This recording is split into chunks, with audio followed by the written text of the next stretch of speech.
how to. I gotta change the.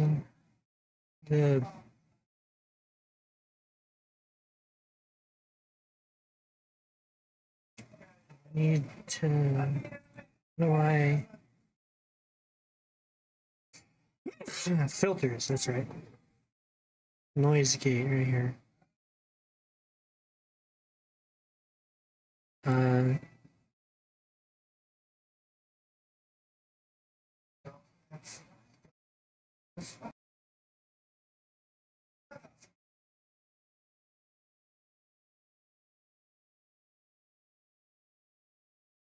Okay.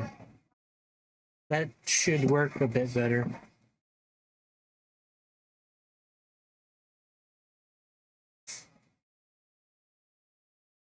It's not going to be the best, but, you know, it's still going to be a thing.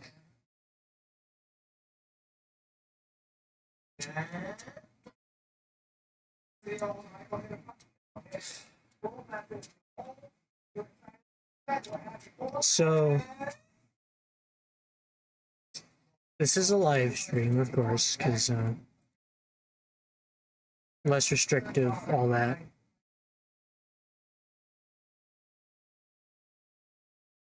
Won't have to do as much editing. But it's come to my attention that it seems like there's just a lot of people who just don't understand what ADHD is or how it works. It's on a similar level to how people don't really understand autism. Except I don't want to say it's worse, but it might be, just simply because autism is more well known and there's a lot more people, especially nowadays, who are willing to try and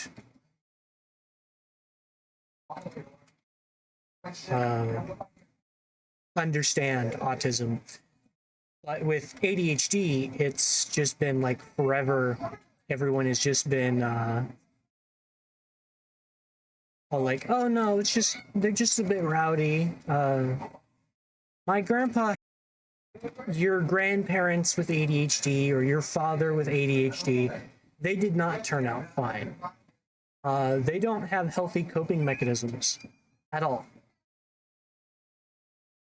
Some of them don't even have coping mechanisms. For example, my grandfather, which is, you know, I have ADHD because it's through genetics.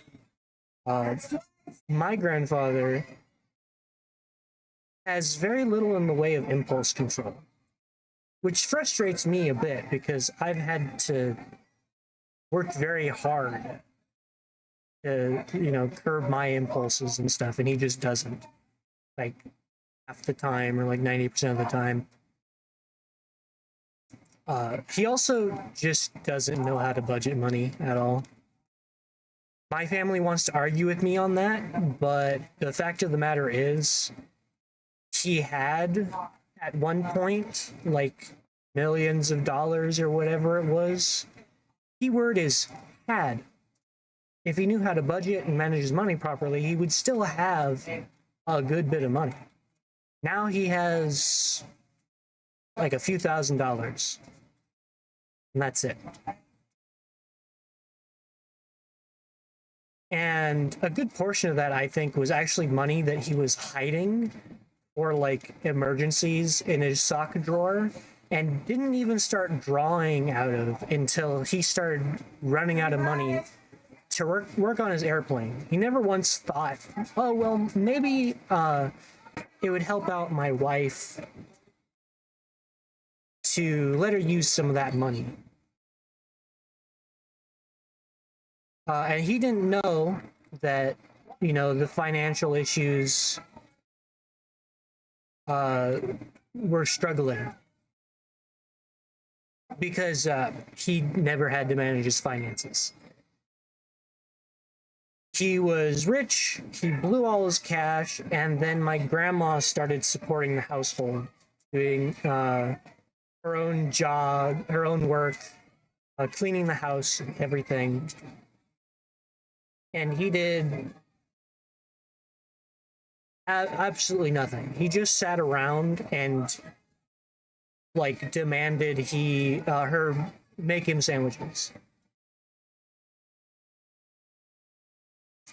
And they're like, my grandma was one of the last of her generation to be like that, because I don't know why, but I guess he was just one of those people. She was raised that way, I guess. But that's besides the point. So today I'm going to be trying my best to explain ADHD so that you guys, my viewers, can clip it. You can share it around, share it to whoever, your family, share it to other friends, or just in general learn about it. And I'm doing it while I'm playing Minecraft because that gives some good stimulation, you know. I know a lot of people don't have the best attention spans anymore.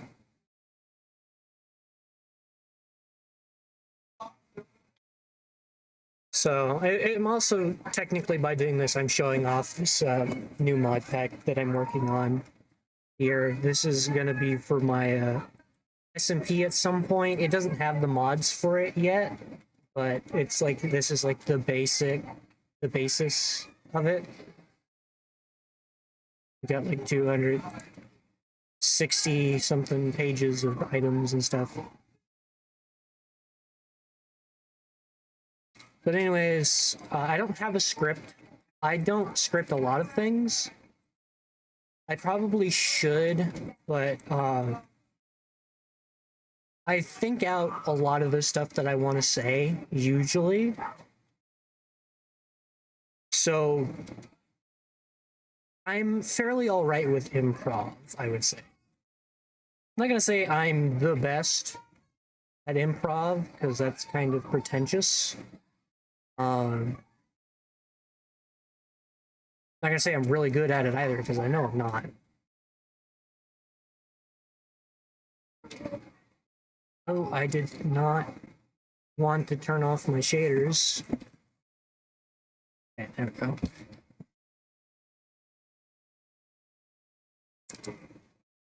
It's gotta wait for the stuff to take back up. Okay.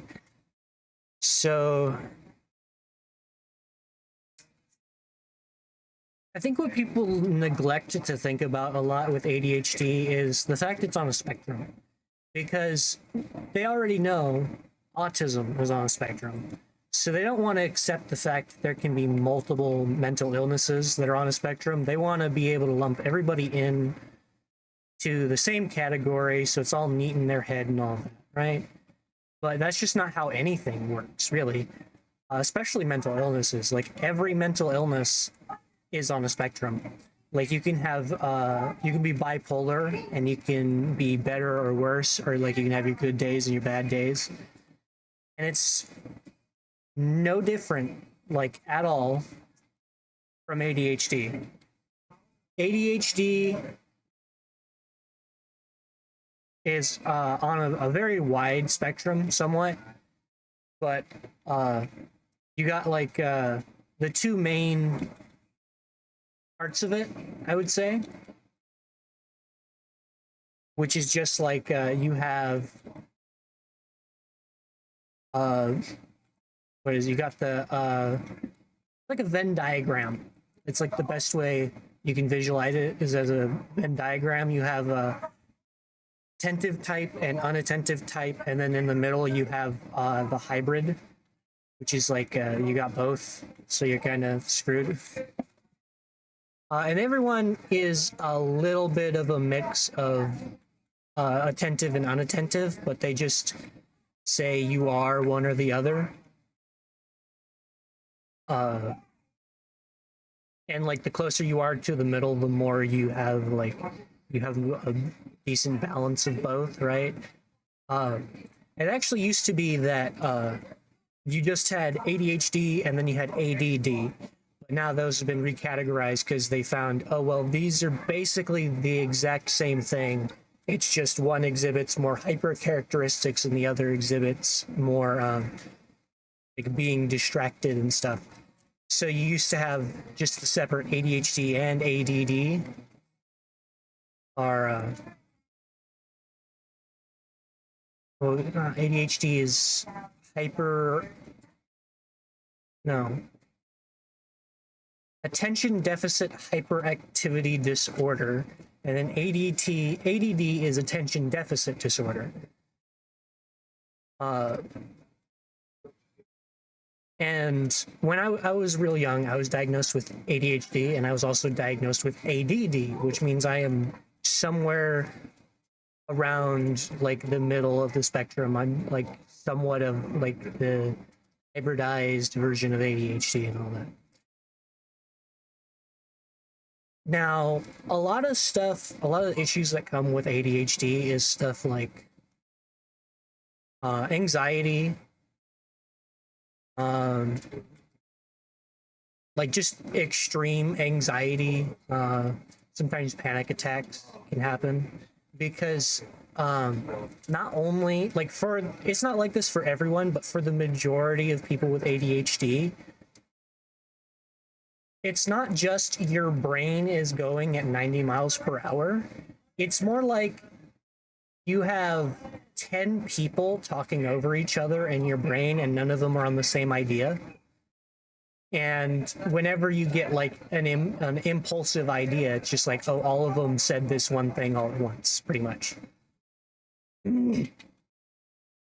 So it's like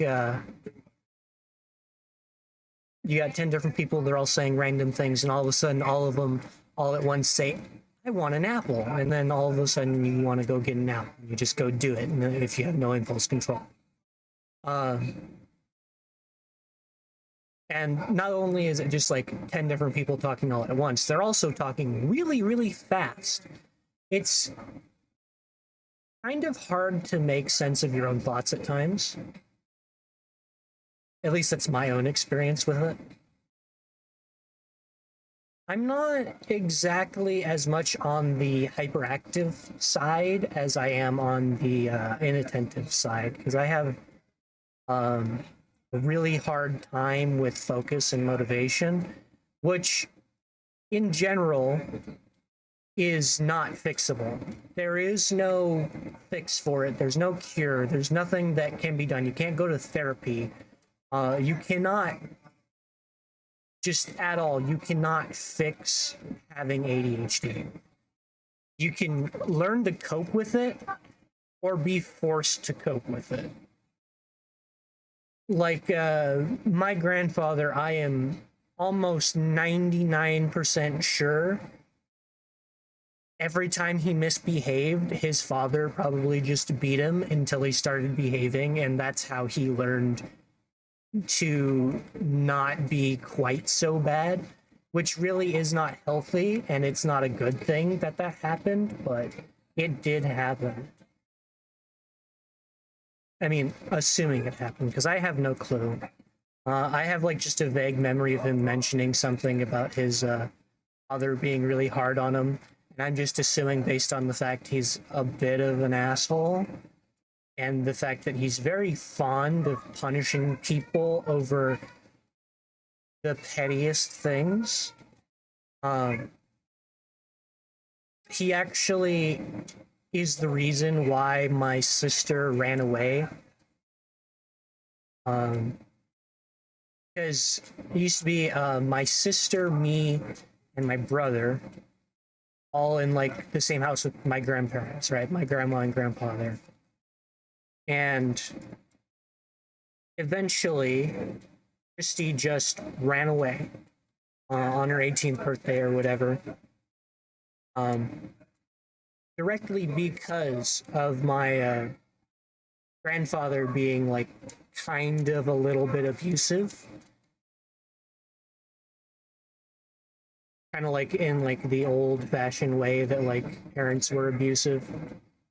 Just like yelling a lot and a lot of spanking over some of the smallest things.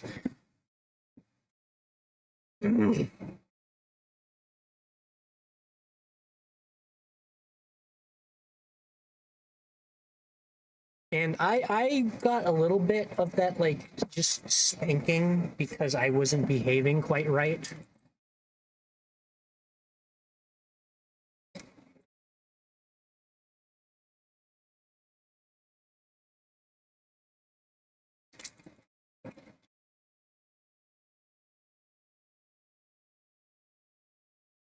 Stop moving, my guy.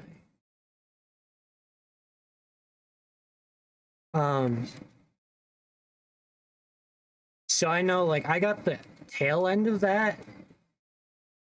So I know it could have been, it must have been like a hell of a lot worse for her, just in general.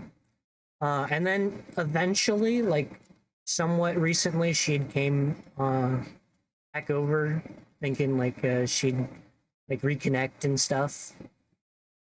And then uh, she got into like an argument or something with my grandpa, and my grandpa didn't like what she said. I don't know what it was that she said, but he then threatened to take her car away from her. So this is like, we're talking about what's my car now. He threatened to take it away from her because he didn't like what she said. And this is keeping in mind that she has a baby. And like when she was down here, it was just like full on, basically newborn baby. And she needs a car to get places, to be able to support her child and herself. And my grandpa, over the argument, threatened to take the car away from her so she would have no transport.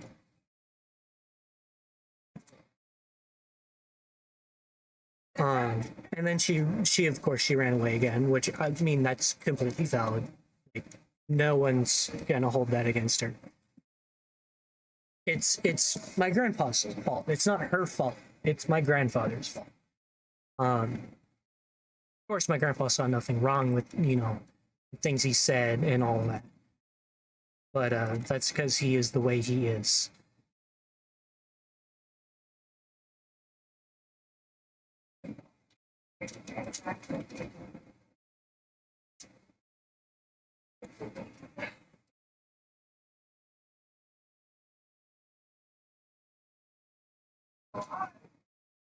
But anyways, back to the ADHD stuff. I already said, like, you can't really make out your thoughts sometimes. But other times, you can just, if you're interested in a subject and you get hyper focused on it. I know plenty of people have heard about hyper focus. So that's been talked about just a lot in general. A lot of people, but some people think that you can just hyper focus on whatever the hell you want. No. Again, we're talking about a mental disorder here. Like, it's straight up mental illness, incurable, nothing you can do about it, and it makes it so people have a harder time in their life.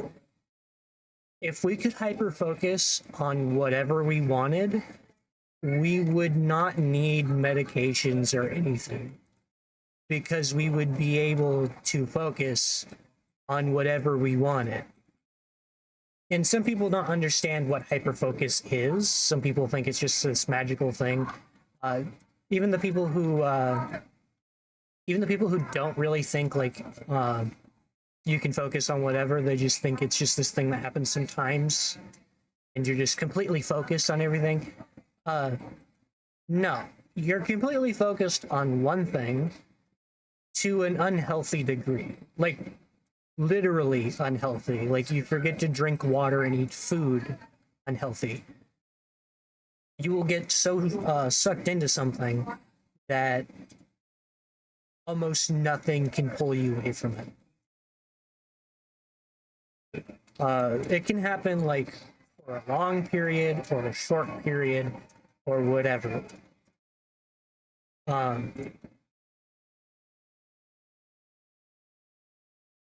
That's just kind of how it works. It's random, it can be anything. A good portion of the time, it'll be something you're interested in. or like you think is neat. Like you can have you can become hyper focused on like Minecraft.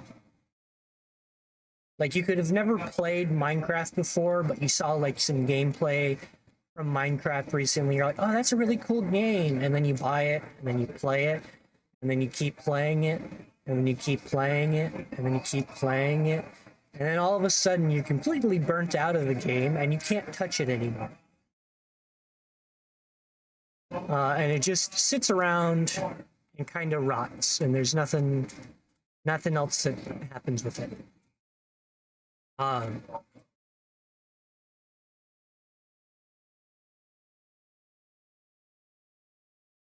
like there's plenty of times when I've just been sitting around and I was playing a video game after school and all that, and I completely missed lunch, and I didn't drink water for like 5 hours, and then finally my grandma came to get me to have dinner, and I realized I am really, really thirsty. I need to use the bathroom really, really bad, and I am extremely hungry because I missed lunch.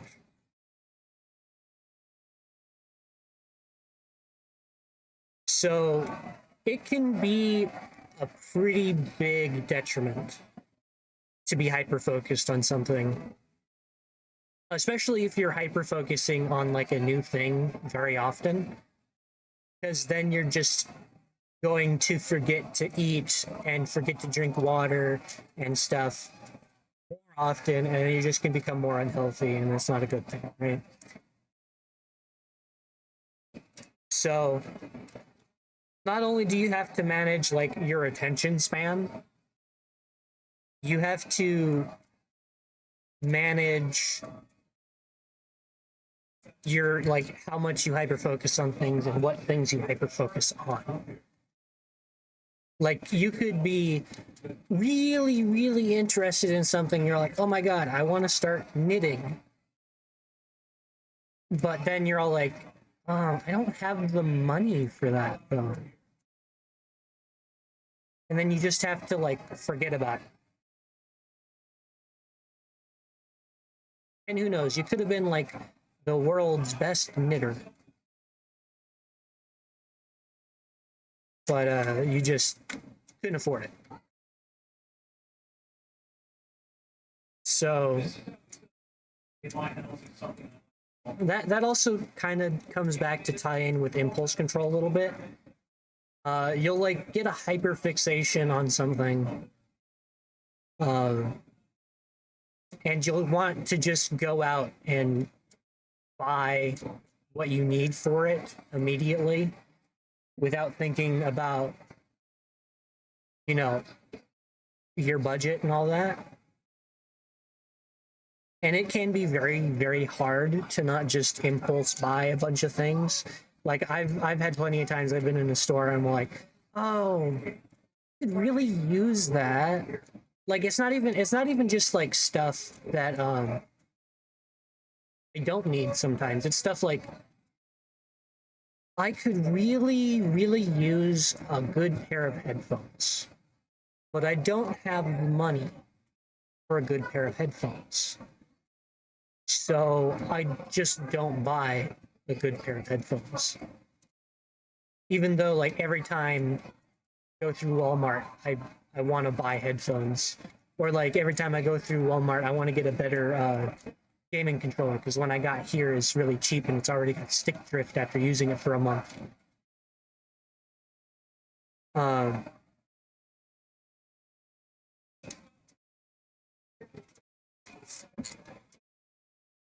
as I said, my grandpa doesn't really have impulse control. He has some. I'm not going to say he doesn't have any. He has some impulse control, but he does not have enough, apparently. Now, I'm not going to say it's a ton of money, but it gets like something like $1,600 a month in Social Security.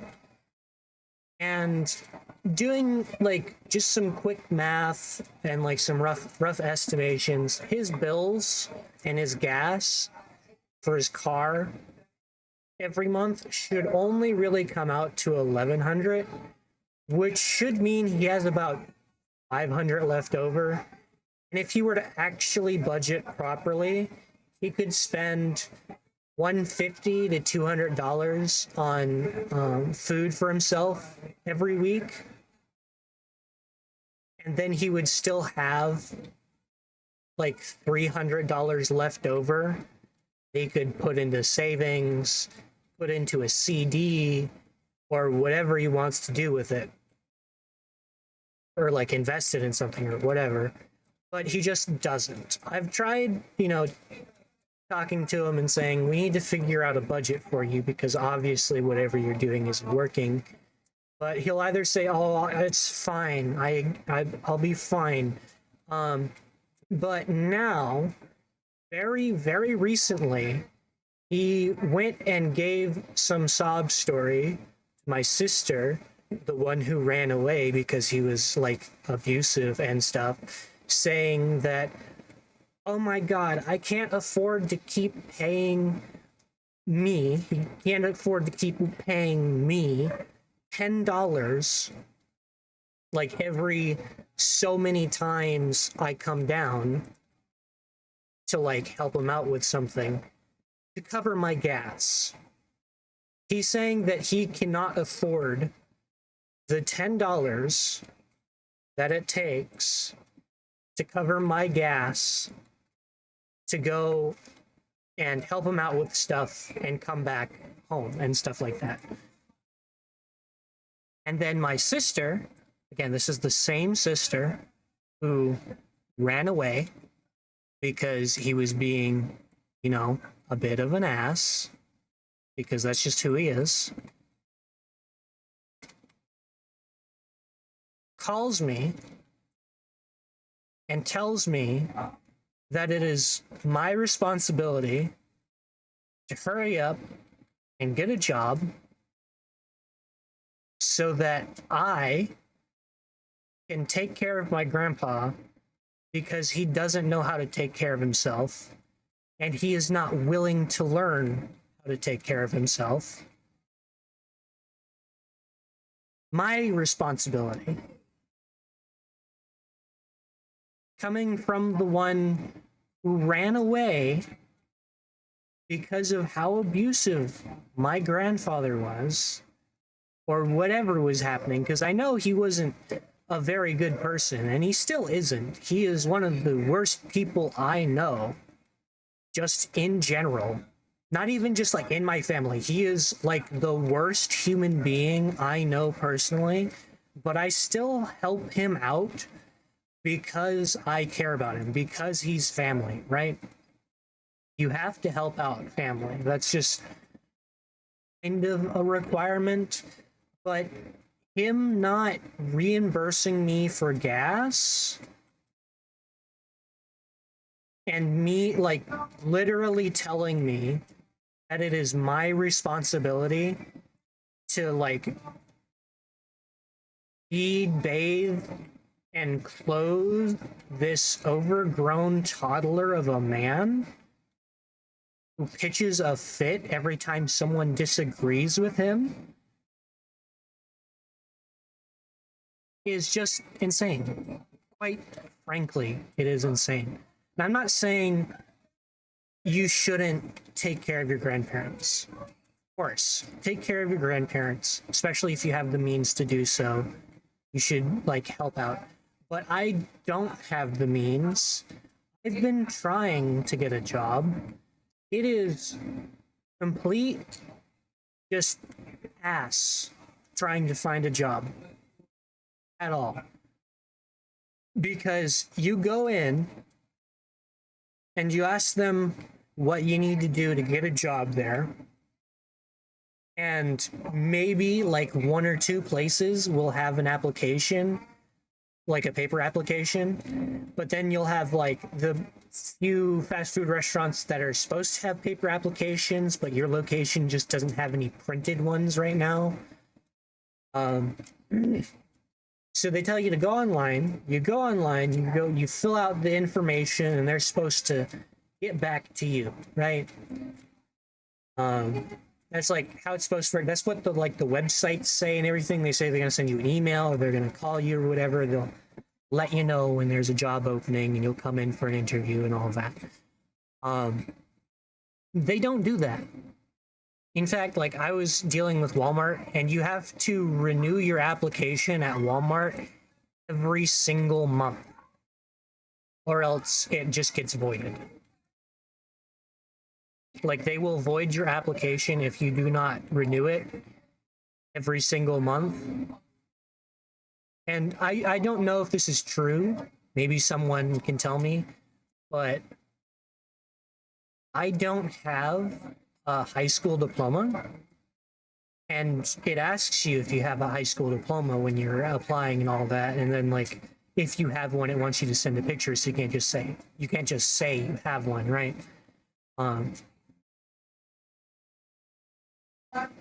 So I can only assume that since I don't have a high school education, and because like I'm assuming most of these places are like prioritizing applications that are like more qualified than others because it's on the internet, which means that it is most likely at least mostly automated. And I also know that there are like people out there who have literally said that like online applications for companies, they literally have it set so like it'll filter out specific things from applications. So like the Walmart that I'm applying to could literally have a filter put on their applications that says, we don't want anyone who doesn't have a high school education, just void those immediately, right? And I would never know. And what everybody else is saying to do is you got to do is you got to put in your application, and then you have to go and you have to bug the shit out of the manager until they hire you. And I can't do that. Not at all. I cannot do that. I can't even remember to renew the application. That's another thing about ADHD and the whole forgetting things. I've heard way too many times the comeback of, oh, but I bet you remember like your video games and stuff. No, I don't. When I like spew out a random bit of information, it's completely random, and I probably have not thought of that since I had encountered it. Like, I just had completely forgot that that was even a thing, and then it suddenly popped into my brain, and it was like maybe somewhat related to the subject. So I just went on about it. And people will say, oh, well, but you remember so much about your games. Yeah, because I play a lot of games. I have like several thousand hours in several games. It's just simple probability. Like, it's not rocket science. You are more probable to remember something about something that you're doing a lot than something that you only heard about or like thought about once. Like, I could come up with like a fun fact about lions for no reason, but it's more likely that I'd come up with a random fact about Pokemon or something, because I just in general I know more about Pokemon than I do about lions. Um, and it's not just like you forget it and then you remember it, and whatever, and then you forget it again or whatever. You remember it, and then you're like, okay, yeah, that's happening. So, like, say it's a doctor's appointment, right? Um, I'll have a doctor's appointment. Say it's Tuesday at 6 p.m. So Tuesday rolls around, and I remember when I wake up, I got a doctor's appointment today, 6 p.m. So I just get up, I get ready at my usual time, because 6 p.m., you know, doesn't matter when I wake up and all that. And then I go about my business doing other things, and I just completely forget about it. And then I remember again, and it's just, oh, yeah, okay, I gotta remember. Maybe I'll set an alarm or something, right? And I gotta get there at 6 p.m. I can't, like, leave at 6 p.m. I gotta be there by 6 p.m. So then more time goes by, I forget it again, and then I remember it again, and I forget it again. And then it comes like right down to the wire, and I've finally remembered it again, and I'm about to be late for my appointment. Or like it's just some random thing like my grandma telling me, go get the chicken out of the fridge, like an hour or so before dinner. So I'm all like, okay. So dinner's a while from now, so we'll just go play a game or whatever for a bit first. And then I forget about it, and then I forget about it, and then I remember it, and I'm all like, okay, it's still not time. We got time. We can still keep playing the game. And I forget about it, and then I just don't do it because I forgot about it, then I remembered it, and then I forgot about it again. And it was just completely out of my mind at that point.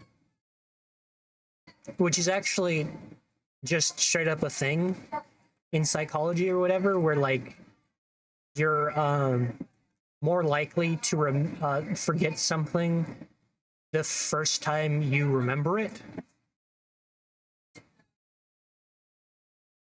Like you're more likely to forget your anniversary if you remembered it like a week ago, because you've already remembered it and you've already brushed it off because it wasn't important at the time. So sometimes your brain will just completely get rid of that information because it thinks, well, it wasn't important then, so it might not be important later. And it's just another thing that you have no choice in the matter at all. You just got to deal with the issue. Traumatic. I don't know if that's useful. Psychic wall one, we don't need that. Okay. But yeah, that's kind of how that whole forgetting thing works. People think it's selective. It isn't. There's nothing selective about me wanting to do something and then completely forgetting it, or me needing to do something and completely forgetting it. Like if I want, like this evening, if I want to go take a shower or whatever, and I'm thinking about it, and then I say, okay, well, I'll go take a shower at such and such time. And then that time comes, I'm not paying attention, and I don't end up doing it. And then it comes time for me to go to bed, and I'm like, oh, well, I'll just do it tomorrow then, since I already forgot today. And then I say I'll do it tomorrow, same time, and then I go about the day. Maybe I remember it, and then I forget about it, and then it doesn't end up getting done. Right?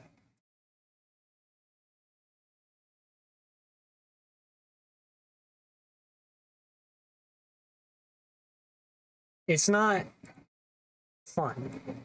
Having ADHD is not a good thing. It's not a fun thing. It is painful in general. Um, you're dysfunctional in a way that's very hard to cope with. And people will then, they'll go ahead and they'll say, oh, well, then you got all these medications you can take that help out and stuff, right? Yeah, of course I do. Um, but this one makes you extremely depressed. So kind of just doesn't work because, at least for me, because I have like the attention deficit, which literally means my brain. And again, this is not saying my brain is a different person, whatever the hell that means, Grandpa. This is saying my brain, the name of the organ, does not produce dopamine. It does produce dopamine, but it doesn't produce it in the correct amounts. So a lot of people who have attention deficit or like the unattentive type ADHD struggle really, really hard with motivation because for like a normal person, you go and you do this really hard thing and it feels real good because you got it done, right? You get the real good dopamine high because you just finished a long day of hard work and all of that. So you get that dopamine high. But people who have unattentive type ADHD or ADD, whatever you want to define it as, doesn't really matter. Their brains don't produce the same amount of dopamine in response. So a lot of the times you end up not getting any dopamine high at all, which means that you don't really have a natural reward mechanism in your brain for doing like hard tasks or even just normal tasks, like taking care of yourself, right? So you also don't have the motivation to get those things done because you don't have a reward system, which is why a lot of kids with ADHD respond very well to a more physical reward system like candy or something, because that's an actual like tangible item or like something they actually enjoy, which triggers like a more intense release of dopamine that doesn't usually get triggered when just doing the task normally. So like just generally you have to if you have like an ADHD kid and you want them to do something, you want them to do it like in a reasonable time frame or whatever, you basically have to train them like a dog to do it. Because if they're not expecting like a physical reward, their brain just will not reward them for doing it, so they won't want to do it. Like, there's no real reward for me trying new foods. But I still try new foods because I want to find maybe another food that I'll like. And I just take the fact that maybe I won't like the food as a possibility. And that's my reward. And literally right now, try to get myself on an actual schedule, I am having to reward myself for taking showers by buying candy. Like I buy candy and I put it in the freezer. I let it sit there for however long, and then I go take a shower, and then I'm like, okay, I took a shower, now I can have one. And that also just takes a lot of restraint to do, just in general. But I have to be my own support system because I don't have a support system, because no one believes that my problems are actual problems. Everyone wants to say you're just making excuses because then they don't have to think about your problems. If they think you're making excuses, they can write off everything they don't like about what you say, or like every like actual legitimate excuse that you give for something as just, it's another excuse. Which the word excuse has been used so much that it has completely lost meaning. The word excuse used to mean like a lie, pretty much. Like, oh, that's just an excuse, or whatever. Now it's just used as a general term to describe something that someone has said, whether it's like legitimate or not, that just doesn't play into what you want them to do. It's being used to peer pressure people instead of actually be what the word means, which is just completely evil of anyone and everyone to be doing, but they're doing it anyways because they feel like it, I guess. I don't know. But it's really frustrating trying to tell people what my issues are and them just brushing me off, because I know what my issues are. And I tried explaining it to my grandpa, because my grandpa has chronic back pain, and I said, well, my ADHD is kind of like your back pain. Like, just like your back pain, and how you know sitting in like this specific position or whatever, or like laying down, can help you avoid the pain, right? I know a bit about how to avoid my ADHD problems, but just like his back pain, that doesn't stop it from hurting. It doesn't stop it from bothering me.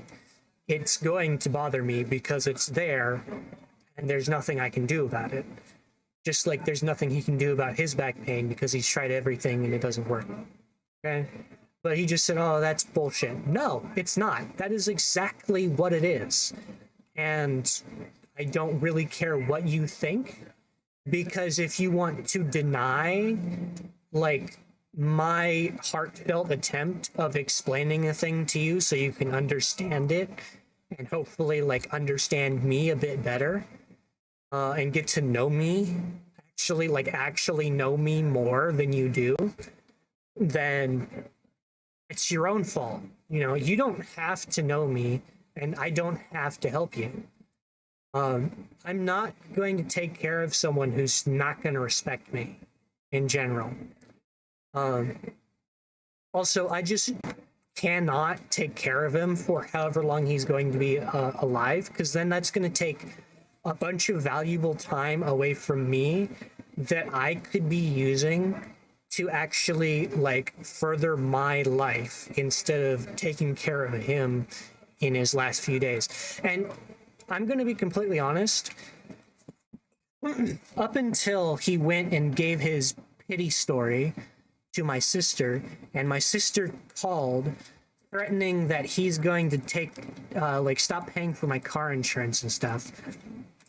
Up until that point, I was seriously thinking about maybe I could get on a schedule with him where once a week I can come down and I can cook some stuff for him if he can pay my gas and make sure he actually buys what I tell him to buy, so I can actually cook what I'm going to cook. But now that he's literally just went and pitched a whole ass fit and went and, like, pride to someone else to try to have them force me to do shit for him for free, I'm not going to do that. Like, that's, I completely refuse. And honestly, because I'm going to clip this myself, I'm going to edit it, and I'm going to send it to my sister. I'm going to send it to Warren, and I'm going to send it to everybody. I am not going to be pushed around just because you're my family. I love you, and I would do things for you just out of the goodness of my heart. But you're not going to push me around, quite frankly. Like, I am just not going to let you manipulate me into doing shit that I either don't want to do or cannot do just because you don't want to do it yourself. Now, to my sister, I'm not going to say her name because obviously this is a live stream. To my sister specifically, if you really care about him that much, you come back down here and take care of him yourself. I know you don't like it, but that's just tough love, as you call it. And what I'm going to do is I'm going to go and get some paper or whatever I need to do to say that I am liable for my car if I get in an accident, so that I don't need insurance to drive. And Grandpa can go screw himself. Just go screw himself. Because he went and cried to you, and then you went on his behalf and yelled at me, threatened me, and told me it was my responsibility to take care of him and stuff.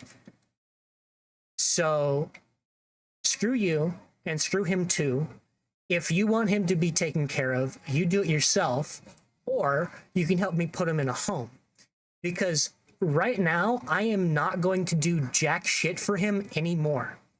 Because he has gone to the lowest of the low by having other people do the dirty work for him. That is your own fault, my beloved sister.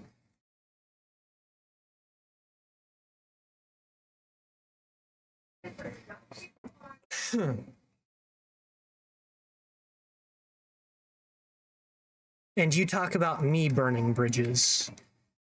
Our 80-something-year-old grandfather who doesn't need his finances managed because he's 80 years old, or whatever the hell you said.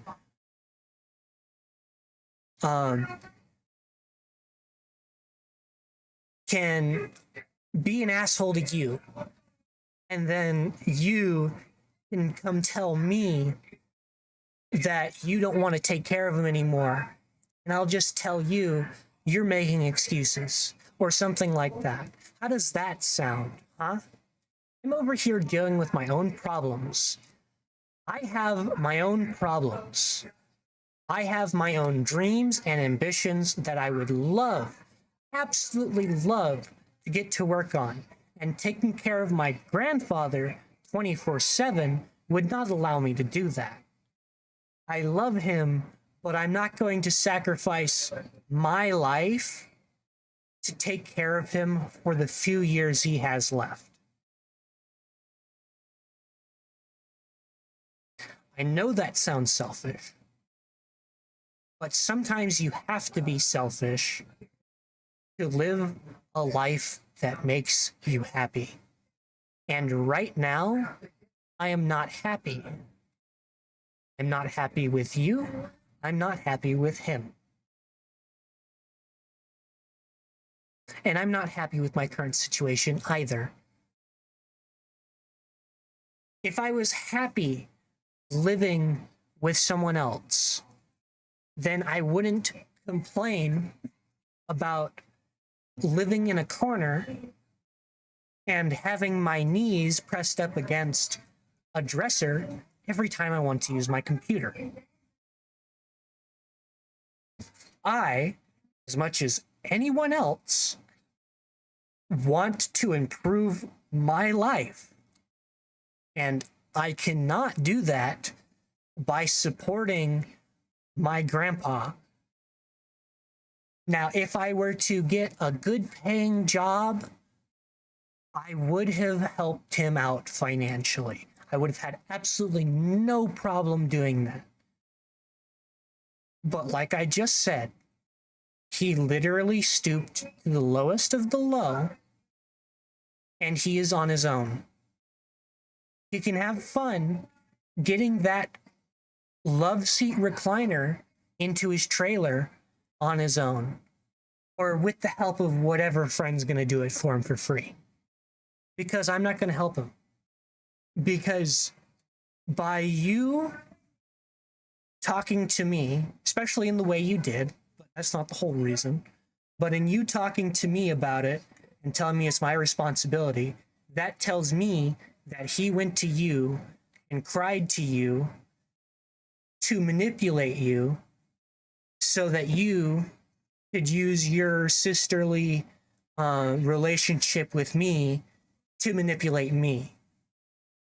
Because, again, he is an 85-year-old toddler. He doesn't know how to take care of himself. He doesn't want to learn how to take care of himself. And he doesn't want to do what he needs to do to take care of himself. Like, he won't, he says it's too painful for him to stand up and cook. Fair enough. He like entertained the idea of getting a stool to sit on while he cooks for a while, which would have been great. You know, he could sit down while he cooks and he could actually cook, right? But then he changed his mind because I guess I cooked for him once or twice and he figured, oh, well, he cooked for me, so I guess he'll just continue doing it and I don't have to. No. He's disrespecting me. And now you're disrespecting me. So yeah. He won't respect the fact that I have issues and I can't get around them through sheer willpower or whatever the hell. And I tried telling him, if absolutely nothing works to take away your back pain, that is almost 100% psychological issue, and it's not an actual like pain issue. And he said, and then like after that, he said a while later, you know, I thought about that and I just couldn't will away the pain.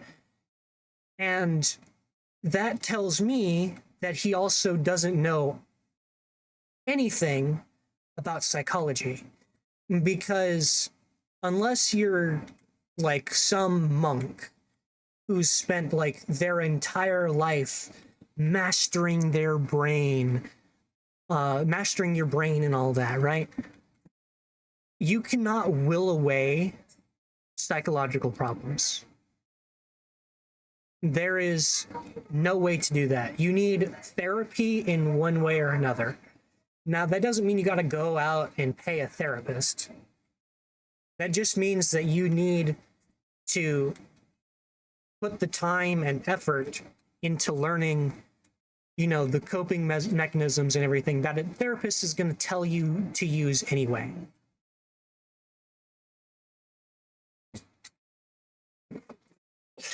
So he thinks every psychological problem can be simply willed away. And correct me if I'm mistaken, but I'm pretty sure you have bipolar disorder, my lovely sister. And here you are telling me that all of my issues are just excuses, when you yourself have a mental issue. Well then, how about this, sister? All of your issues, they're just excuses. Whatever medication you need to take for your bipolar disorder, you don't need to take that. You're just making excuses for yourself. I How does that sound? Does that sound better? Does that sound good to you? Or does that sound extremely condescending? Because that's exactly how you sound. But you don't want to think about it that way, because you don't want to think about my problems, because you have your own problems. And that's perfectly fair. But don't try to tell me what my problems are when you don't know what they are.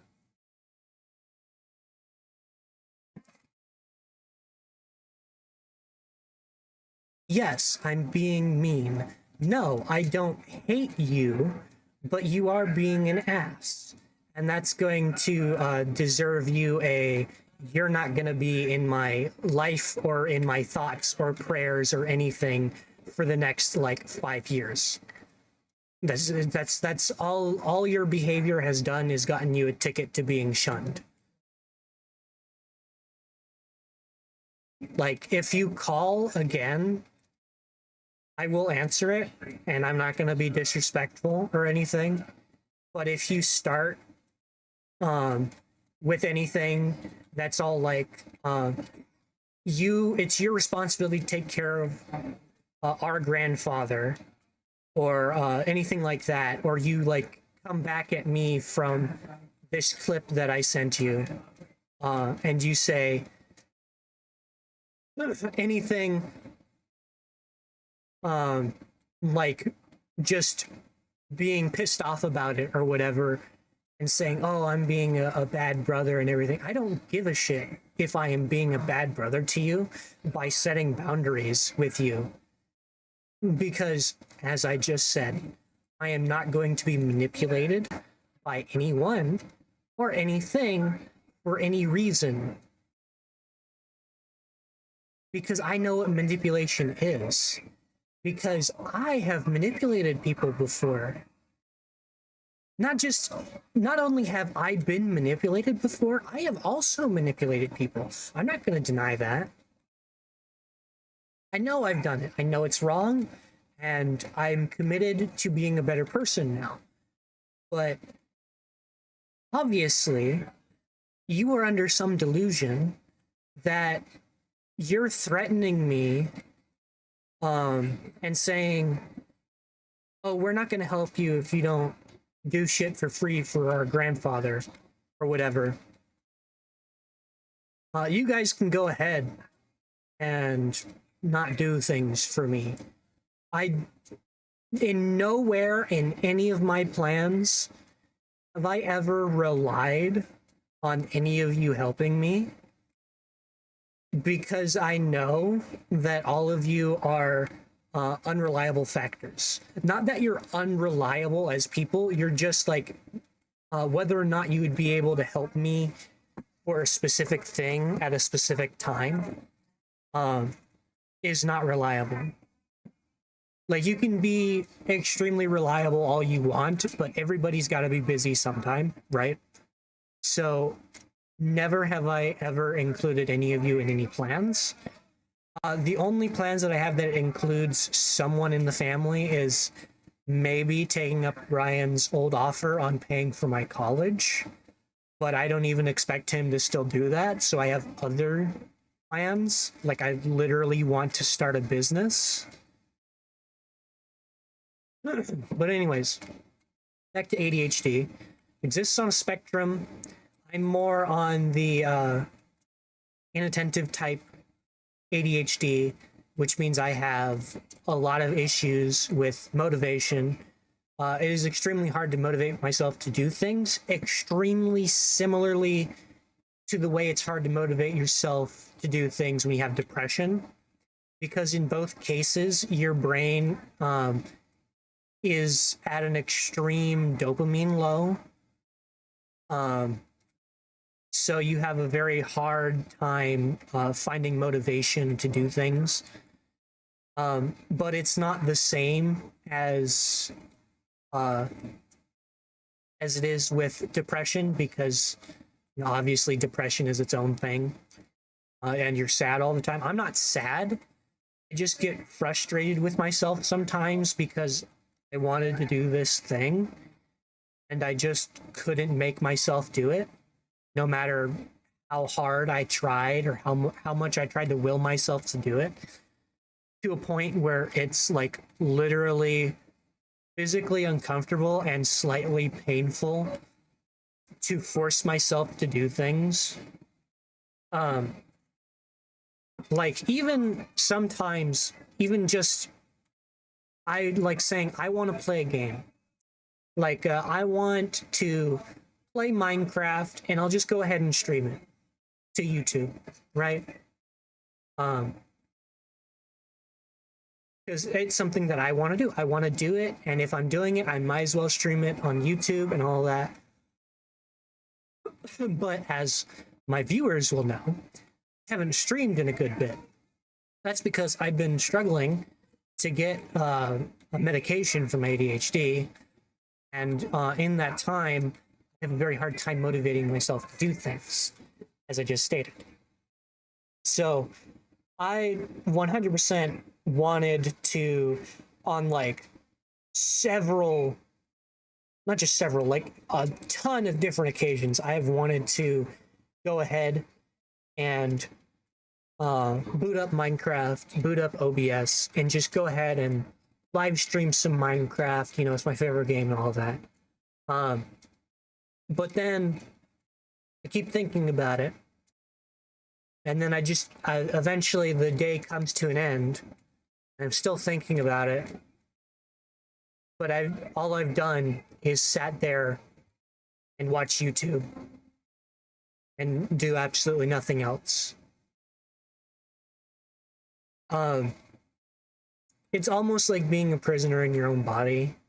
At sometimes it's very frustrating, but it's something that I have to deal with.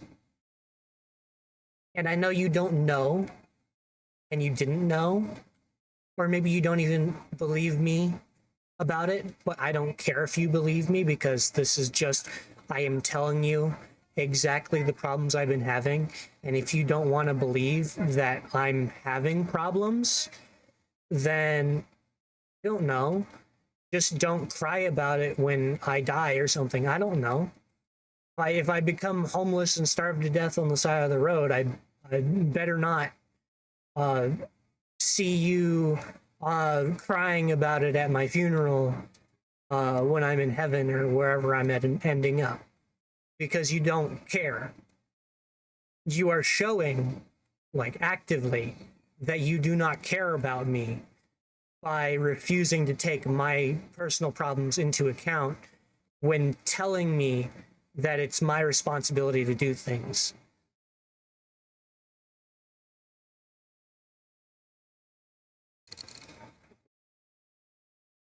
Hold on, I gotta line the camera back up. Oh, shut up. Come on. Come on. Work here. Work, please. I gotta restart my camera.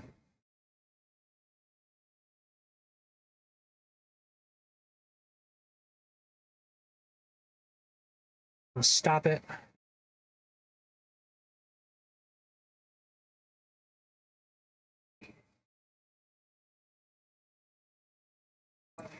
Gotta reopen the app because I'm using my phone.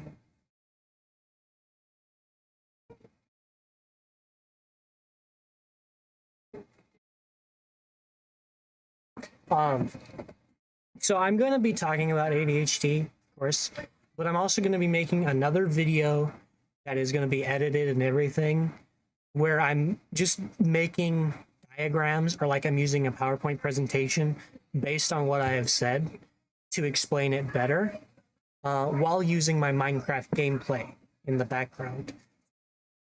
So it'll be like reactionary content. In a way, I guess. I don't know.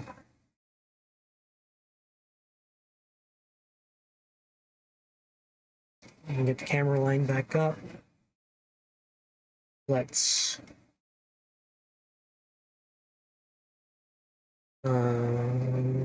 reset position.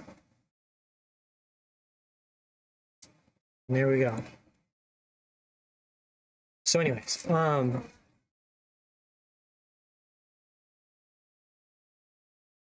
ADHD is very difficult to deal with. You should really do actual research about it before you start telling people things that they should do or how they should be feeling about things or anything, because they aren't. Just purely factually, they are not feeling that way, because that's not how they work. That's not how that person works. And nothing you do or say is going to change that. You can beat the shit out of someone with ADHD until they act right, and they're still not going to act right. They're going to absolutely despise you, for one thing. And you're not going to fix it. There's no cure. There's nothing you can do to fix ADHD. If there was, I wouldn't have ADHD. I would have already been on top of my game, working my ass off as hard as I possibly could to afford the cure for ADHD if it existed, but it doesn't exist. There is no way to cure ADHD. There's nothing I can do about it. There's nothing you can do about it. And all you're doing right now is hurting me by threatening me and saying you're going to stop helping me and stuff. There is no exchange going on here. There's no bargaining with this. There's no anything actually with it at all. There's nothing anyone in the world can do to fix my problems. I can take medication that helps with a few things from ADHD, but guess what? All of them are different types of amphetamines, or they're different types of narcotics, or there's some kind of magic mix of whatever. And some of them work, some of them don't. Some of them create new problems, some of them do all that. But all of them, basically every single one of them, has absolutely horrible side effects. And you just have to pick your poison.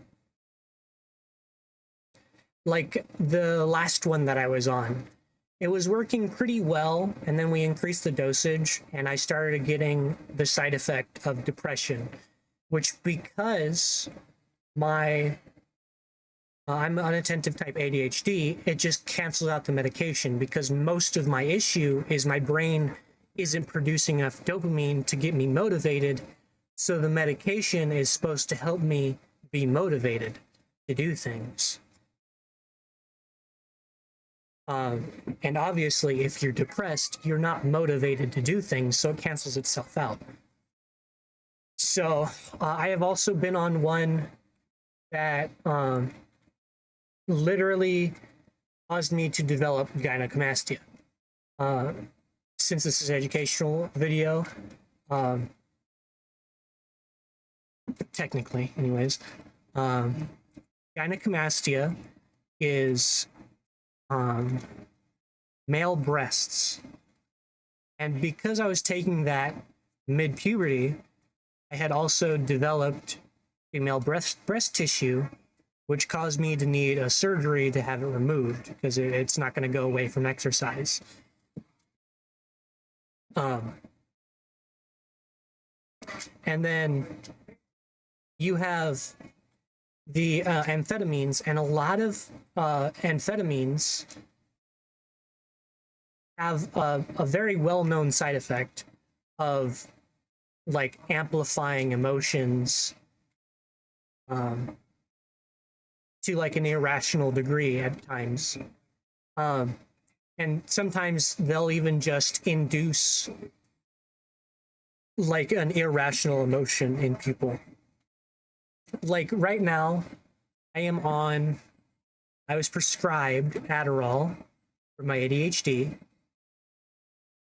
and it amplifies my emotions, but it also really amplifies my anger because I already have semi bad anger issues. So when I'm taking Adderall, those issues are even worse. And also, like, the anger will linger for a lot longer than it usually will. Like, I can get kind of pissed off at someone just like without having medication in my system, and I'll just I'll get over it in like an hour most of the time. But when I'm on Adderall, someone will really, really, really piss me off, and then I'm angry at them for the next 5 or 6 hours, or maybe the next, or like the rest of the day or something, right? And there's nothing I can do about it because the fact of the matter is I was prescribed Adderall and it is working to help with my motivation issues. So since it's working, there's nothing I can do about it because I'm just simply not going to go through a billion different medications again like I did when I was like 5.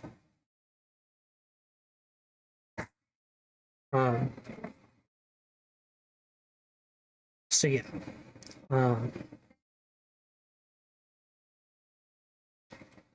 ADHD isn't just an inconvenience to you. It's an inconvenience to the person who has it, and it's just terrible to have in general. No, there's no good side to any mental illness. Curable, incurable, treatable, untreatable, whatever. There is absolutely there's no good side to them. Even if, like they offer some benefits, like Einstein, one of the smartest people in the world, people say he had ADHD. Great, that's fine. He can have ADHD. It doesn't matter.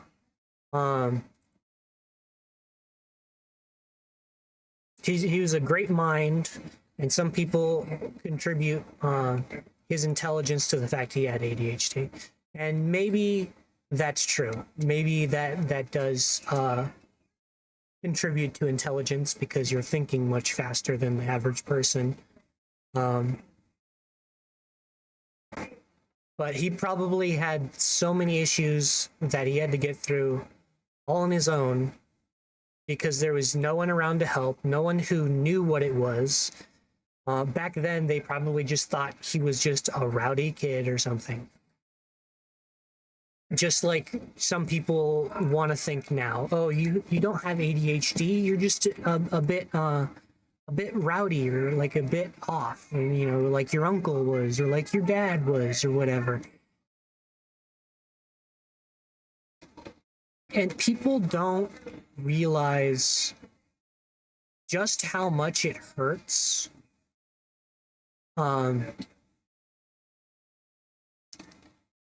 when you like write off a person's problems like that. Now we're going to get into some of the symptoms of ADHD here, especially because it ties into that, like, how it hurts and everything. Oh, why is this? Oh, I had no clue there was going to be illusioners in here. Anyways, some common symptoms of ADHD Now, not all of these, like not everyone with ADHD is going to have these symptoms, but these just tend to be like the most common ones. One of the big ones is called RSD, or rejection sensitive dysphoria. And basically what that means is when, a person with RSD experiences rejection of some kind, doesn't really matter what kind. It could be like a date, or it could be like a kid wants to show his mom the thing he drew, but his mom is busy on the computer right now, and she'll look at it later. And because of like how fast you think and how easy it is to become like anxious and stuff about things when you have ADHD, because your brain is thinking about a million things every second. You go through a lot of different stages of thought when someone rejects you in some way. So like, say you have a kid with ADHD, and one of their symptoms that they experience is rejection sensitive dysphoria, and they come up to you with a drawing that they were just like doodling over there for like an hour or something. And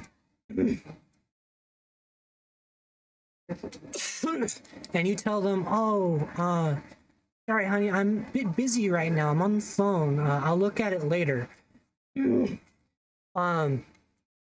What they will perceive that as is you didn't like the drawing and you don't really want to see it. You're just being polite about it, even when that's not the case. So, like, wording is everything, especially when it comes to RSD, because you can say, we'll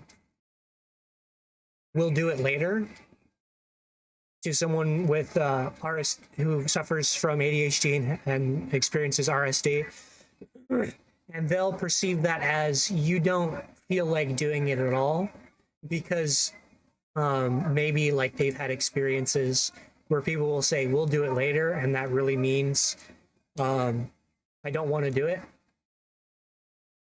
or something. So if you're going to tell them that it helps if you say, not right now, but maybe in like an hour, or like we'll do it in an hour or something like that, because I'm busy right now. Like, give them a time instead of just saying later, or even just like schedule it out with them, like just real quick. It's like pull open your calendar or whatever for a minute and be like, okay, let's do this on like Tuesday or whatever. And that helps like a ton. Now, obviously, I'm not saying you have to do this all the time. Just be a bit more specific with what you mean, because a lot of the times people with ADHD can be very similar to people with autism, just in like the way that they don't understand what people mean sometimes. And if they do, it's usually just like they've learned it through like a lot of trial and error of like talking to people.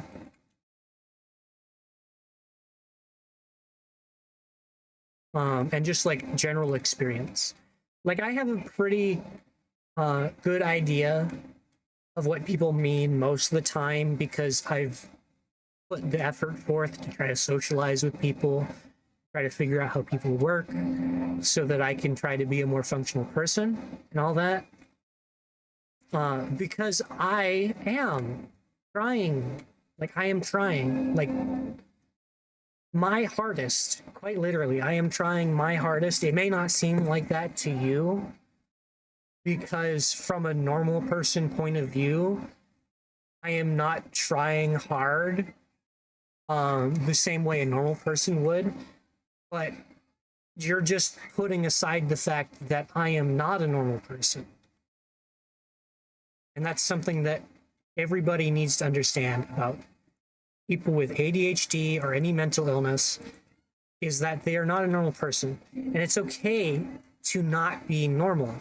There's nothing wrong with not being normal. You don't need to be normal. You don't need to fit in with social norms or anything like that. You can be your own person. There's no requirement for you to be normal. And besides, there is no real normal in the world. Everybody has their own issues, and it's just a competition of who can hide them the best. So everybody has issues. Don't put yourself down saying, oh, I wish I could be normal. Being normal is just about the worst thing you can be in life. Because if you're normal, you're boring, and no one likes boring, right?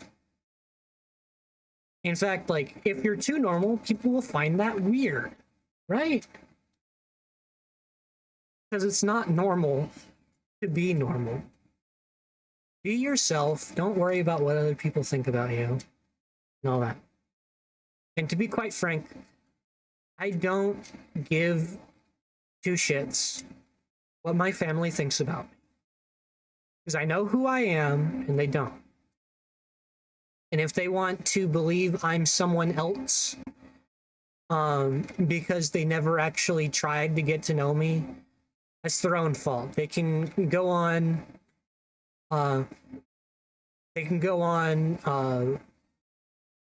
believing I'm this person they made up in their head all they want. And you can have fun with your imaginary version of me all you want.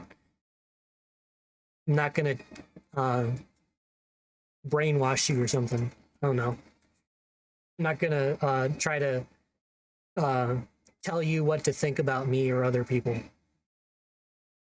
But you really need to have patience. If you know someone who has ADHD, it can be hard, I know, to have patience with someone who has ADHD. But if you're supportive and you're nice to them, then you can help them out a lot. You don't have to do a lot to help out a person with ADHD. Really, all you need to do is be there for them. In fact, like, there's this trick that people use to cope with ADHD where you simply just, like, you don't even have to be in the same room as a person. You just simply, like, get in a Discord call with them or like a phone call, and you sit in that call with them whether you're talking or not, while you're doing something that needs to get done. And there's just something about, like, having company there that helps you do your work. But like I said, I have no support system. My family has made it extremely obvious that they don't want to, and that they don't have any interest in supporting me in my life. My uncle has made it clear.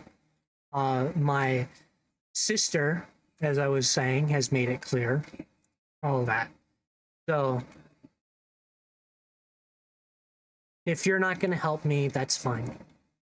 You don't have to help me. You don't have to be there for me, because you haven't been.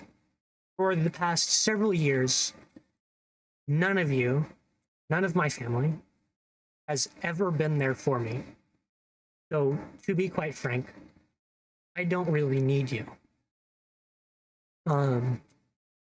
The only, like, family who has really been here for me, even though it's like somewhat reluctant, I want to say, is my aunt here. I'm very, very grateful for her, for that, and I try my best to be respectful and all that to her. And sometimes she'll make something and I don't really like it, but if I can manage to eat it, I will eat it. And then I'll just tell her, I didn't really like it, but I went ahead and ate it because I didn't want it to go to waste. And you can just, like, not serve me that or something next time, or I can just like skip dinner, or like I can just have some chips or something. It's not a problem with me if she doesn't want to like make something different for me, because I don't expect her to. Um, it's very nice if she does. It's very, very nice, and I always appreciate it if she does. But I don't expect her to. And I try to help out as well, because I go out and I haul the water for the family here. Which is like, I think we go through like 5 gallons, 5 gallon jugs a week. So we use like 5 gallons of water, drinking water. Like we drink 5 gallons of water a day in the house here, or like just in general to use it up.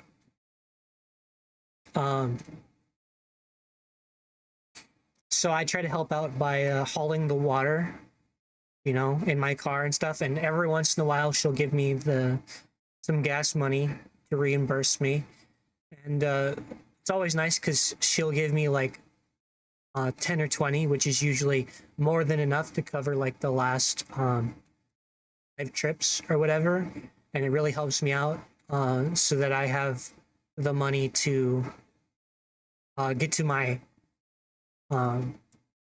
GED classes, because I need the gas, right? And that's one of the reasons why I want my grandpa to pay me for like going down to help him, right? Is because he was originally, he was driving me to my GED classes, and he at one point had said that he was gonna drive me to them until I was done with them. But he went back on his word. Of course he did, because he's just not a good person. That's okay. He doesn't need to be a good person because he's old and all that, right? But I'm in my attempt to teach him that it's not okay to do what he's doing and to treat people the way he's treating them. I am just not going to help him anymore. It is a bit selfish to say that. And I know it's a bit selfish to say that I prioritize myself over him. But at the end of the day, everybody prioritizes themselves over other people. Especially when those people aren't putting forth the effort to respect them. And he has never learned that he needs to respect people.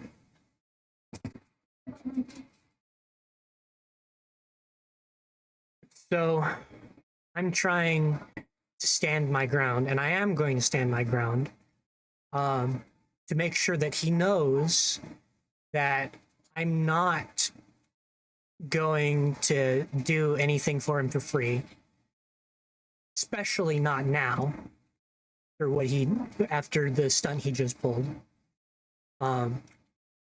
There's no way I'm doing anything for him now. I'm not going to cook for him even. I'm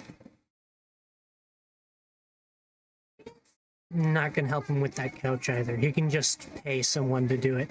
He has the money. He obviously feels like he's rich because he's spending his money left, right, and center, even though he doesn't want to spend more than $30 every so often to feed himself.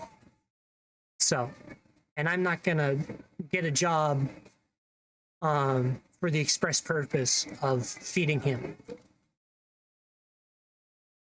because he has enough money to live off of. He just doesn't know how to budget. Yes, he's 85 years old, but that does not mean he knows everything. You can be old and wise and whatever, and you can still not know how to tie your shoes. You're never too old to learn anything. You're also never too old to change.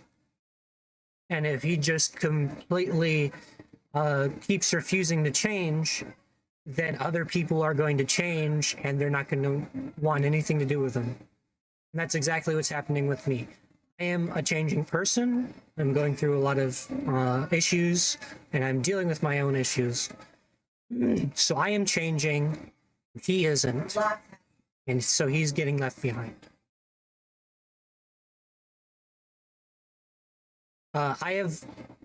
He's been talking about how he wants to spend time with me and stuff. And he's even said he wishes I could move in with him. I've told him several times it would never work. He doesn't have enough space for me and my stuff because he barely has enough space for him and his stuff.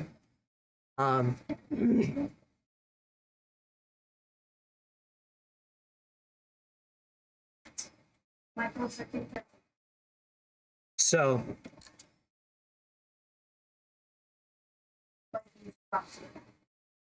that's what's been going on anyways. So but yeah, you got RSD, then you got, of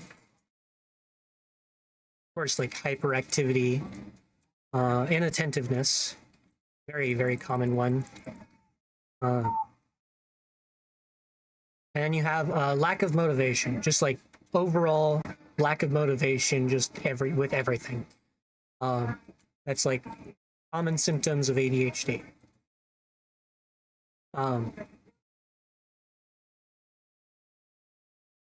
And I've always struggled in school because I don't have just ADHD. I have ADHD, I have dyslexia, I have high functioning autism, and all of that. So I have like a whole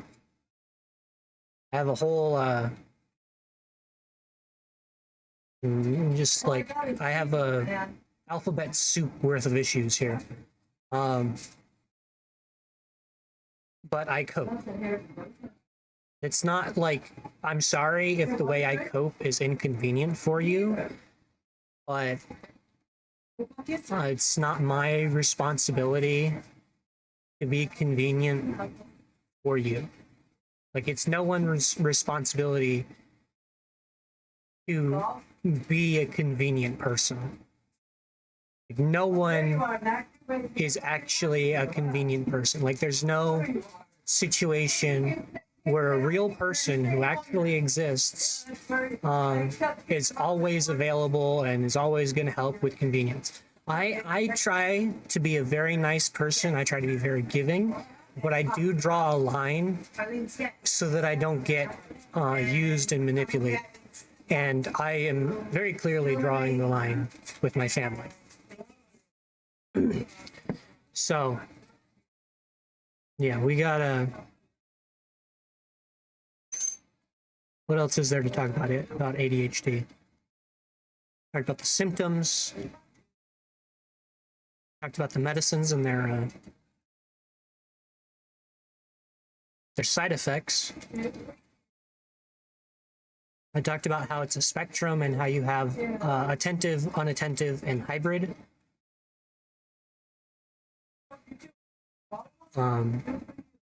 And I've also talked about like my personal experiences with ADHD and how that has affected me, how it's affected my definitions and stuff of ADHD. So I think I've covered most bases on ADHD here. And like I said, I am going to edit this. I'm going to cut it up. I'm going to do like a reactionary thing where I do a PowerPoint. I'm actually probably not even going to cut it up. I'm probably just going to use this video, and then I'm actually going to write a script so that I can read instead of saying and a lot.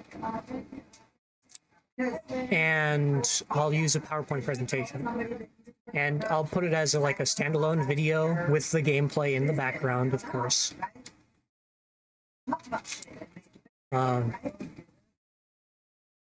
And that'll be what we do for this. And I'll do some light research. I'm not going to do a lot of research because I'm not going to go into like the exacts on everything. But I know like generally how ADHD works and how my form of ADHD works. And the best analogy that I have heard is you can know how to avoid getting a broken leg, and you can know how to treat a broken leg, but when you break your leg, that knowledge is not going to stop it from hurting. The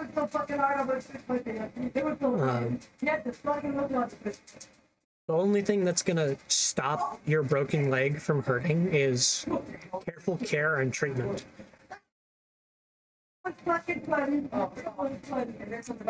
There's almost nothing else that you can do to heal a broken leg besides care for it and get the treatment for it.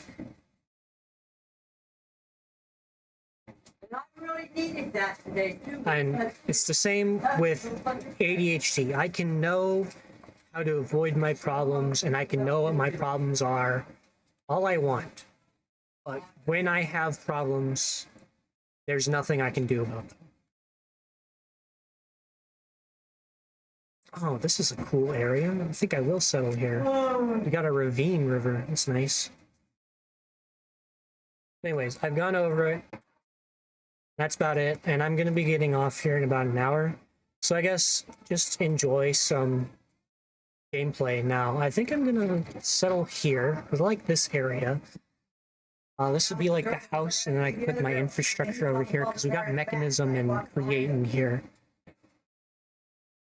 Also, I'm pleasantly surprised that I'm running around 30 FPS with OBS being live right now. And that's like, my GPU is faring pretty well. And this is on medium shaders, by the way. Or no, this is on low. Not like very low or potato, but it's still pretty like higher end-ish of the shaders. I wonder if it'll work with sitters. Let's see. Down the bucket stairs, Chip goes following him. If you want a treat, it has to be ice cream. Oh, is this one running better?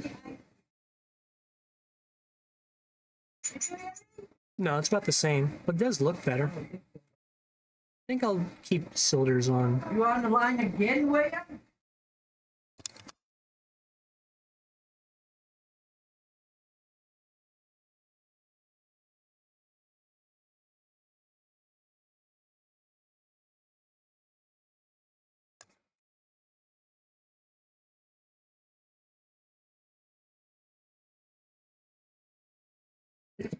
So anyways, I should probably get started on flattening this out.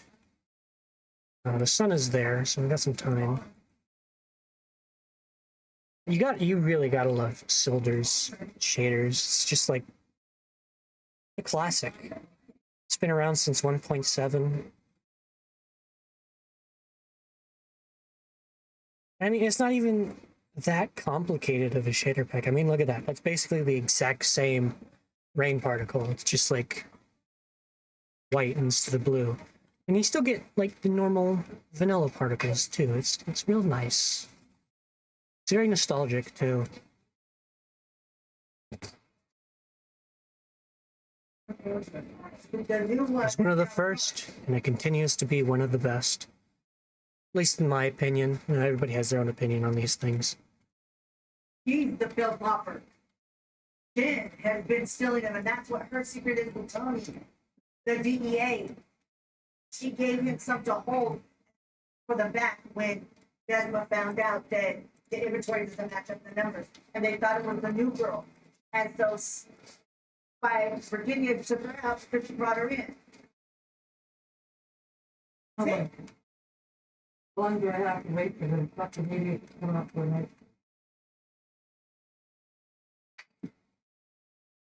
And she has ugly proxy.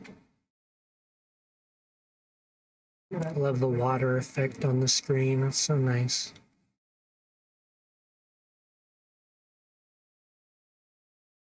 Did I not add Woodgood? I could have sworn I added Woodgood.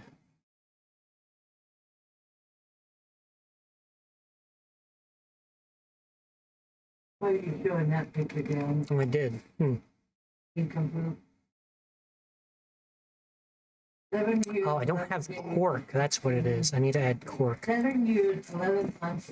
We'll add cork.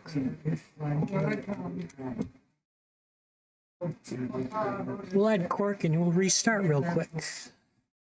Quadruple ice cream sandwiches. What do you want? We're not adding cork oddities though, because that adds its own player death system thing.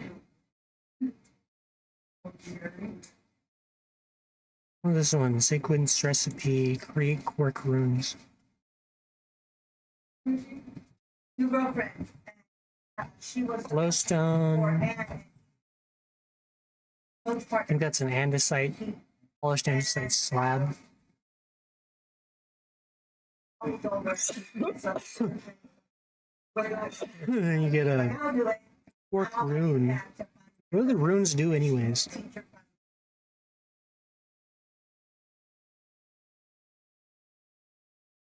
Forget what the quirk runes do anyways. But yeah, we'll restart. Oh yeah, that's right. They changed the enchantment glint.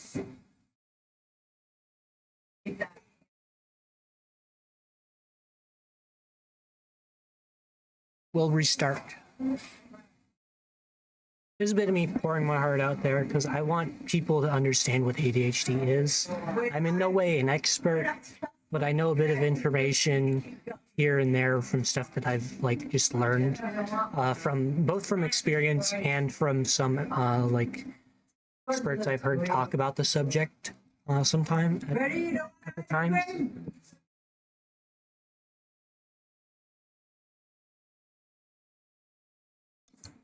Anyways, while this is restarting, I gotta go do something, so I'll be back in a bit.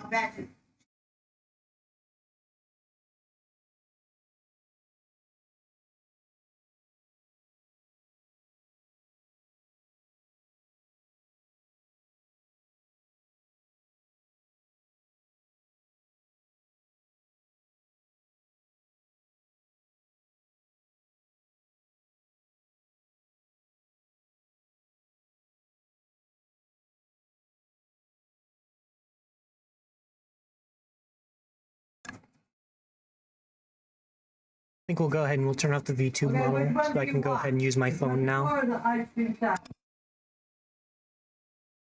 Okay, like I said, we're going to turn off the V2 model so I can use my phone. I also don't want my phone to die. I know it.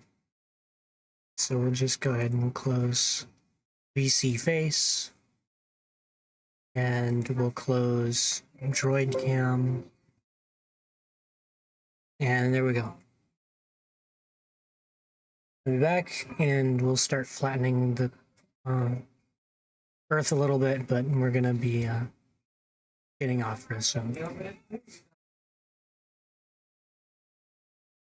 Part of it down here, they don't get scanned on it. You put ice cream in the refrigerator yet? Yeah. You hear yourself. In the freezer. I heard myself, I did for. I know we understand that. I looked at Tiffany when I asked that question, not you. You can say that. Nice. Please, that's how.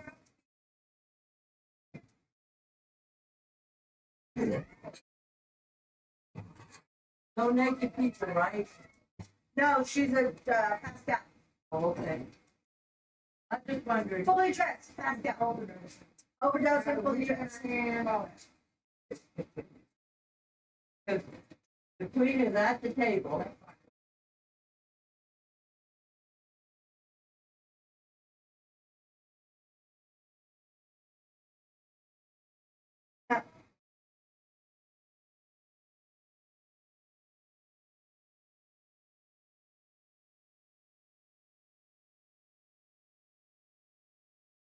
Okay, it's right there.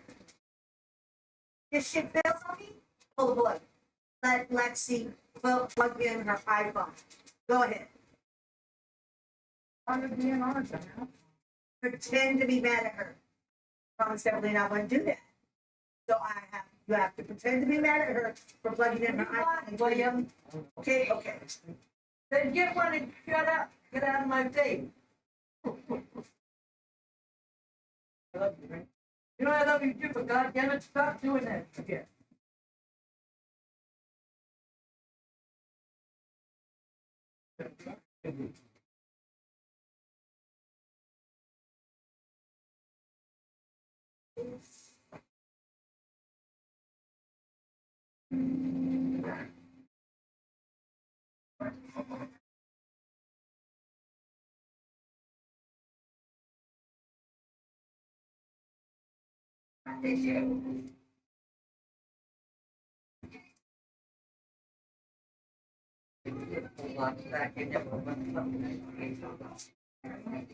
None.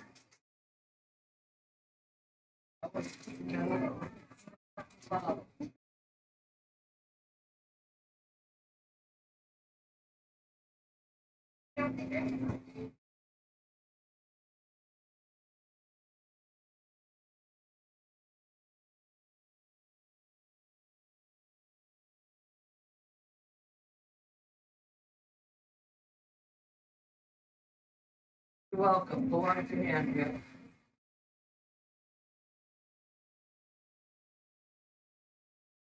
Rain is off the base.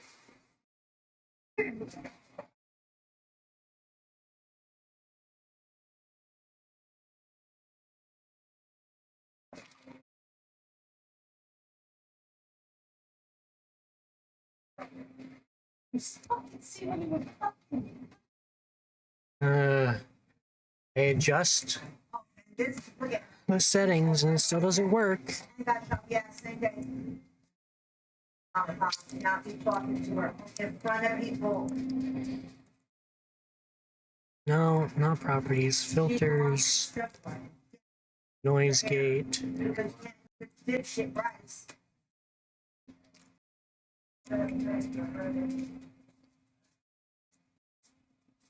In a warehouse. Okay, that got worse.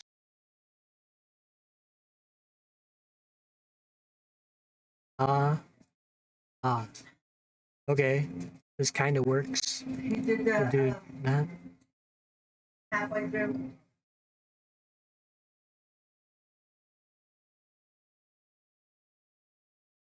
Okay. Okay. Yeah. Let's hope this works.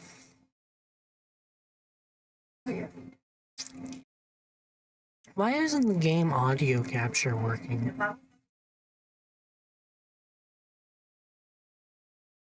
Now, I know it's a beta feature, but it's been in beta for forever. It shouldn't be in beta that long.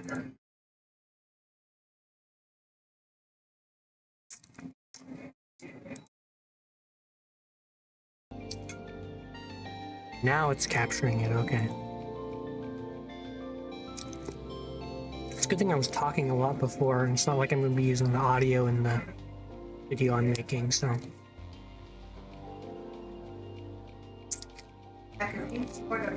Good, it's been 30 minutes. Or they, obviously, that's the one. Our conversation with Megan. Oh, and she OD while on the phone making up.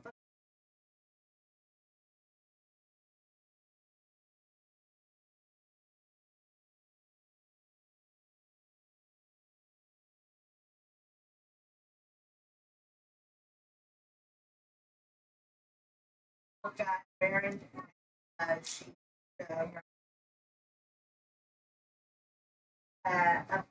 episode for conservation. Wait for the chunks to load, should help with the lag.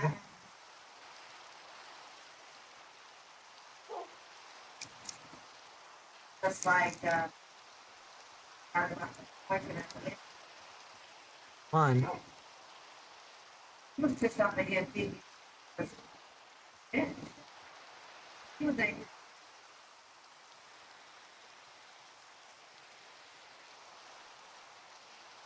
There we go. 30-ish FPS now.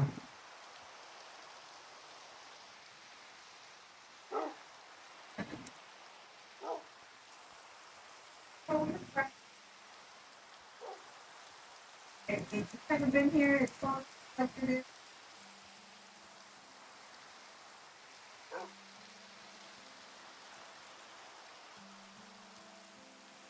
Come on, mouse, please work. There we go.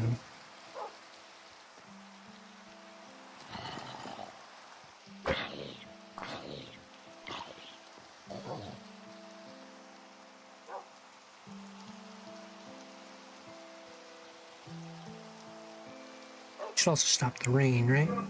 Yeah, there we go.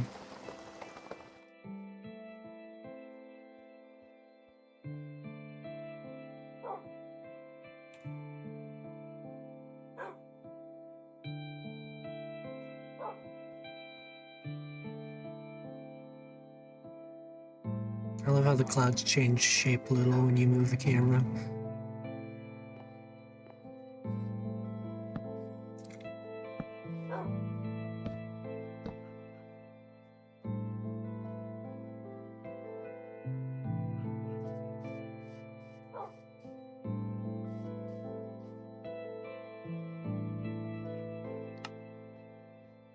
They really need a straight up shovel.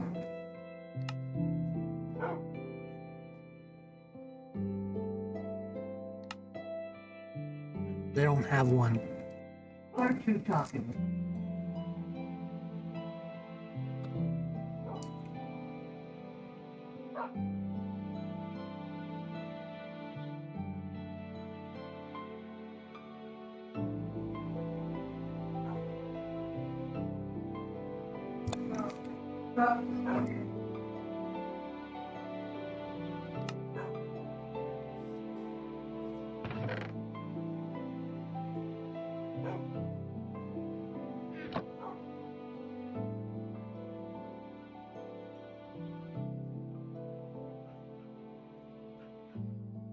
What are you doing about it?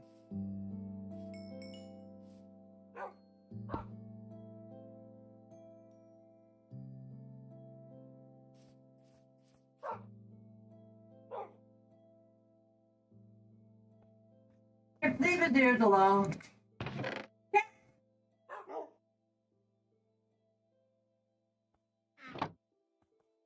Active for trouble, kiddo.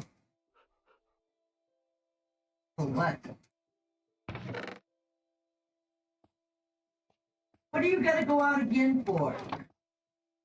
Didn't you go potty already? That is sophisticated storage. No, just backpacks. That's fine.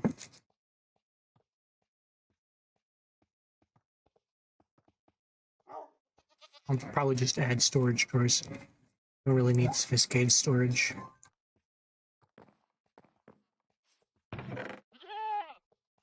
Simple storage though. That's definitely coming in here.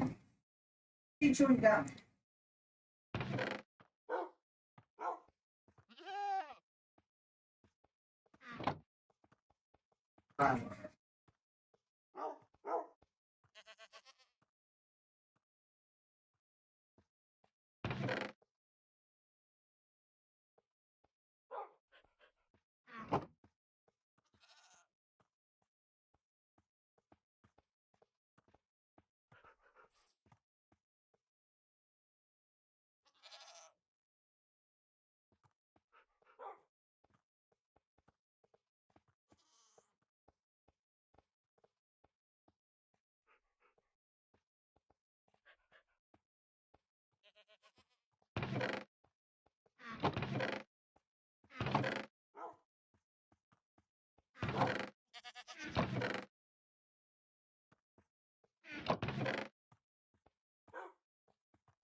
Come on!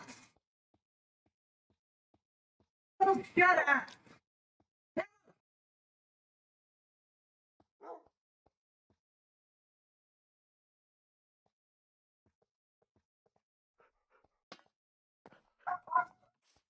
Oh!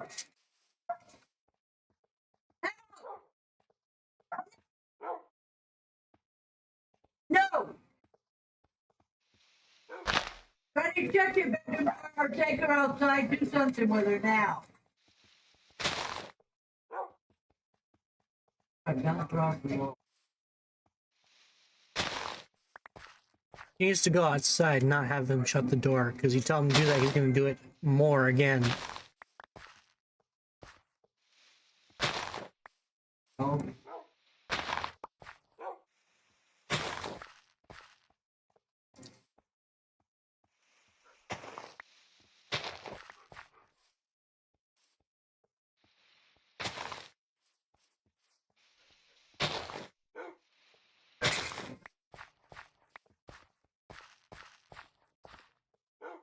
Names on the ground in the shadow.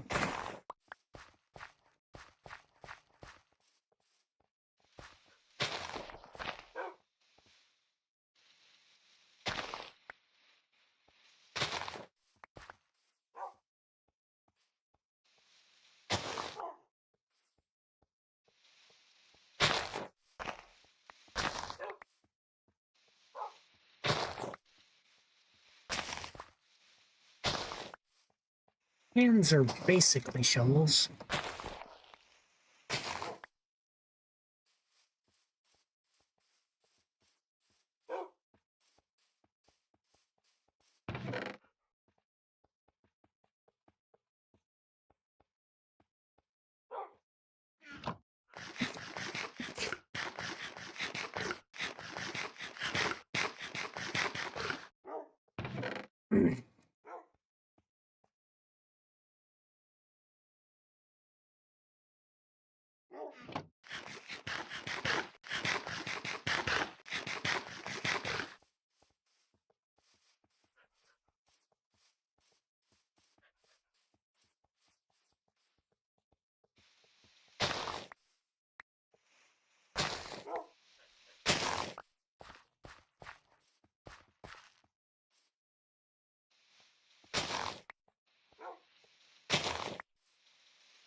And then we got one more layer to do.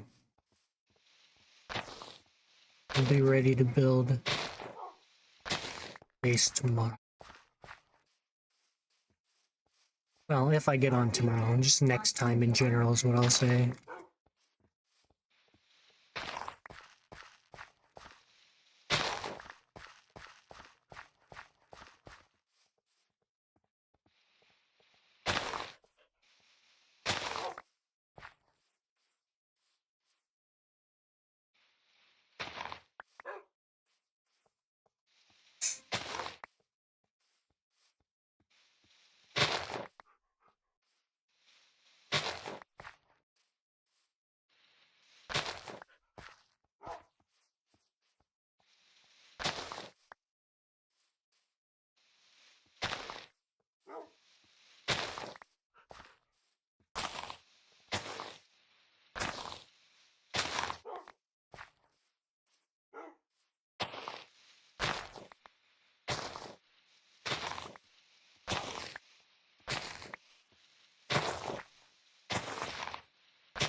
I love the way the grass flows.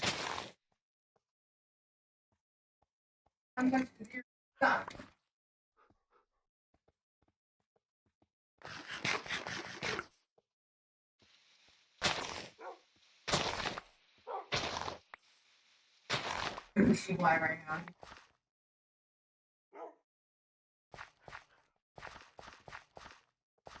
Speaking of, let's add calm simple storage. Because it's a nice light one and it's compatible with Create. Seven. One.